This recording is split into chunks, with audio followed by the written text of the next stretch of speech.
പ്രിയമുള്ളവരെ, എല്ലാവർക്കും കേരളപ്പിറവിയുടെ ആശംസകൾ.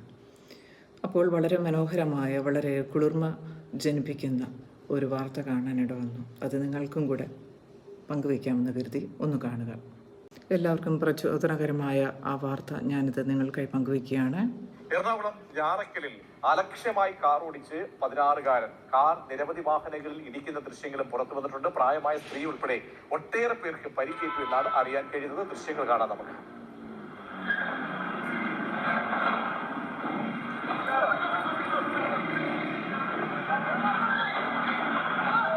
വാർത്ത കണ്ടിട്ടുണ്ടായിരിക്കും നേരത്തെ തന്നെ പലരും.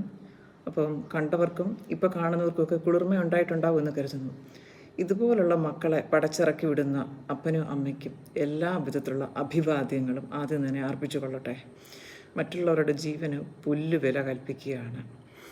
മക്കളെ ഇങ്ങനെ തന്നെ വളർത്തണം, ഒട്ടും മാറ്റം വരുത്തരുത്. ഇതേ രീതിയിൽ തന്നെ മുന്നോട്ട് പോകട്ടെ. പിന്നെ പേരും ഐഡൻറ്റിറ്റിയും ഒന്നും ഇപ്പം കൊച്ചിന് 16 വയസ്സായ കാരണം അത് നിയമത്തിന് എതിരാണ്. അവൻ്റെ പേരോ കാര്യങ്ങളോ ഒന്നും വെളിപ്പെടുത്തിയിട്ടില്ല. പക്ഷേ ഈ മകനെ നിർമ്മിച്ചു വിട്ടവരുടെ അഡ്രസ്സോ കാര്യങ്ങളോ ഒന്നുമില്ല. എല്ലാം വായുവിൽ അലിഞ്ഞുപോയി.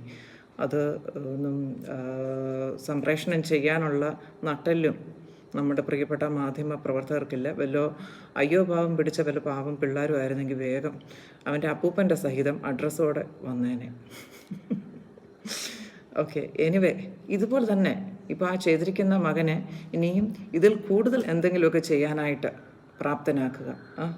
ഇത് ചെയ്തത് കുറഞ്ഞുപോയി, ഇതിൽ കൂടുതലൊന്നും പറയാനായിട്ടില്ല. ഒരു കേരളപ്പിറവിയായിട്ട് ഇങ്ങനൊരു വാർത്ത കാണേണ്ടി വന്നു.